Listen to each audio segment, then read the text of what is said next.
What is going on, guys? We got in our Solomon Islands trailer today. Yes, Solomon Islands is finally the confirmed location for our next map.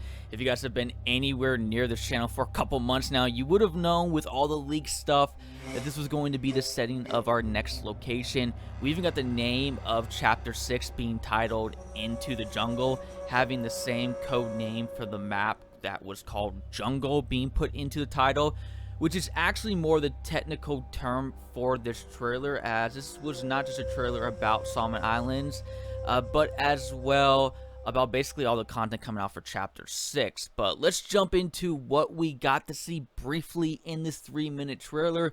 We had Part Welsh, our community manager, breaking down a bit of the map for us in this trailer to give us a little bit more extra detail, so that was helpful. I'm going to try to dive into a little bit more that Part Welsh didn't elaborate on for this map. I still wanted to deliver a commentary-free cinematic moment starting off the video right where we left off with the end of the Wake Island trailer, where the American soldiers are walking in the dense jungle, about to be ambushed by the Japanese lurking with their katanas. We finally get to see this ambush being played out, and then we quickly get to see that question of if we were going to have tanks in the jungle.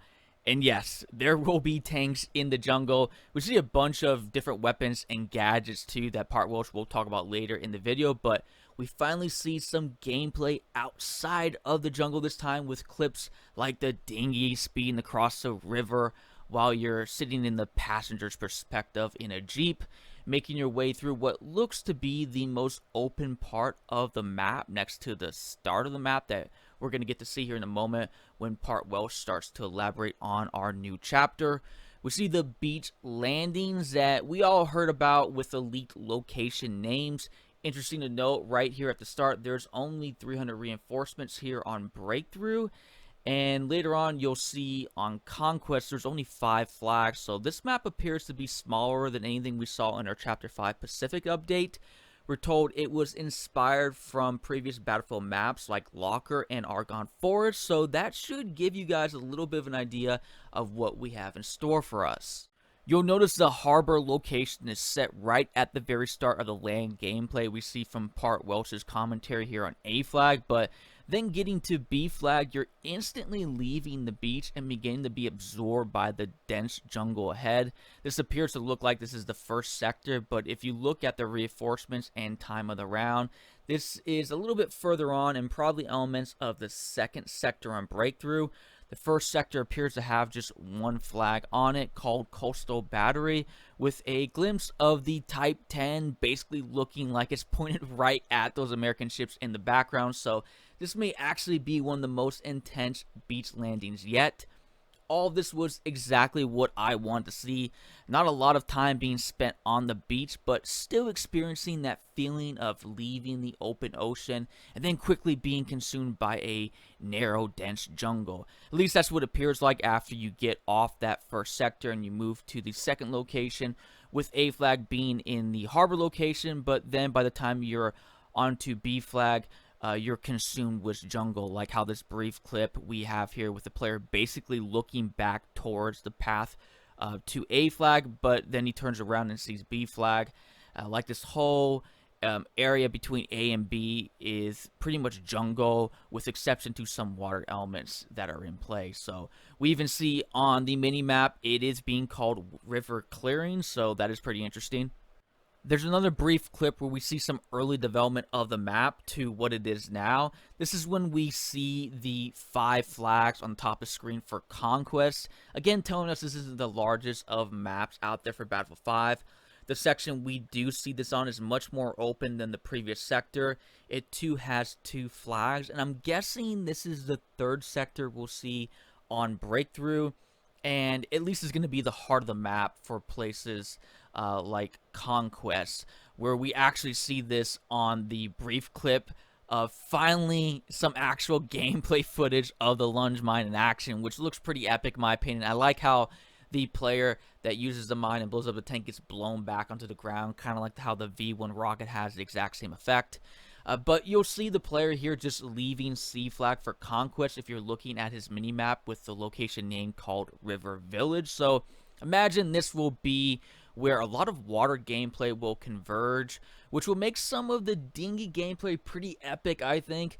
There's a brief clip giving us a glimpse more of how this river will play out, at least for Conquest. We see players in a dinghy again, but their minimap shows them at the very outskirts of the map, near the out of bounds area. It also appears like the river is wrapping around the very outskirts of the map. Again, this is a brief clip, and we're only going to have to wait till February 6th to find out exactly how it turns out. So yes, I probably should have mentioned at the very start of this video that it is all coming out February 6th, which is on a Thursday, but it's looking pretty cool how this river plays a pretty significant role in getting you literally around the whole map.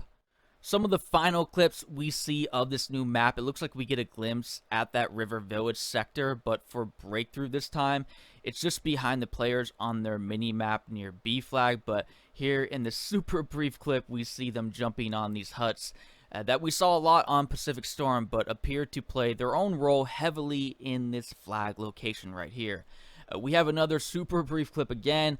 All these are at the end that are just flying by, but if you look closely at this one here where a player is taking out enemies with a katana, we see this single A flag for Breakthrough, possibly maybe being the final objective location to capture, kind of making it fit in all together with the first location being a single A objective to capture as well. But what I wanted to point out here is on the mini-map where it says Deep Jungle.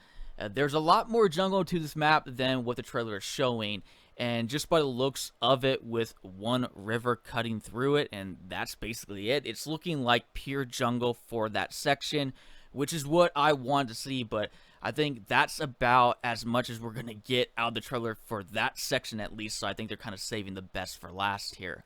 We see a clip of a tank getting overrun by players dropping dynamite onto him. So despite tanks being here, I'm not sure how much of a role they're going to play, especially with the lunge mine coming out. We didn't see any planes at all either, so I'm guessing no planes will be on this map. I mean, I don't think I saw the flamethrower battle pickup being used in this trailer as well, but I'm guessing that is going to be in the game, so maybe planes will show up somewhere, though I still kind of doubt it, since even at the first sector on the beach landing, where it's the most open part of the map, you don't even see one plane. So really, this is feeling like a very infantry-dominated map, which is cool in my opinion, because it'll give more of these battle pickups an opportunity to shine. Part Welch talked about the new weapons coming. He mentioned the Type 11 LMG for the support class and the M2 carbine for the assault class. The blog today, however, showed that there is a Model 37 shotgun coming out for the support class as well, so be on the lookout for that. We were also told, of course, about the lunge mine and the M1A1 bazooka, which we've seen data mined and leaked out for a while now, so it's good to see that finally show up. I don't know how I feel about all these being unlocked this time for chapter rewards instead of weekly rewards. It appears DICE is making only weekly Tides of War rewards for cosmetic items only, and putting all the weapons to be unlocked in the chapter rewards instead. This, I imagine, will help players have a longer time period to unlock these rewards who do not have enough time in a week to do one of the Tides of War weekly missions. The problem is there'll probably be boins you can purchase these chapter rewards with, which are the real life money that you can transfer over to become battlefield currency, or otherwise known as boins. So I don't know how I feel about this, where players are able to pay for an item and unlock it before maybe another player who would have to grind out all the way to get it. And plus, I kind of like the flow of unlocking these weapons in a weekly time period, and now just being them all free-for-all in the chapter rewards, I don't know. I just feel like it kind of messes up the flow a little bit. So I'm not really too big of a fan about this change here. We also have a final shot as the trailer was ending with a "coming soon" painted on the side of a tank, alluding to the tank customizations that are hopefully to come out sometime. I'm sure this will probably bother some people that there's still not enough info on this feature, and don't get me wrong, it bothers me too, but it's not surprising with the decisions that were made to take Battlefield one direction and then suddenly do a 180 and take Battlefield 5 back in a whole new direction. Like, that's gonna eat up resources and delay things. Plus, the whole TTK debacle hasn't helped either. But besides that, and getting back to The one thing I think was a major highlight for this trailer was the map. It definitely looks promising and appears to be something I was trying to visualize way back when I was talking to you guys about the possibility of what this map could be like. And now that we have it out here in the open and we can see how it is now, it definitely is pretty cool, and I think it's going to be a pretty epic map to say the least. But again, this is coming out February 6th, which is on a Thursday. Feel free to let me know what you guys think about this new map, and leave me down your guys' thoughts in the comments down below. But that is it for you guys today. Again, I always appreciate you guys being here. I am Living, and I'll catch you guys again later.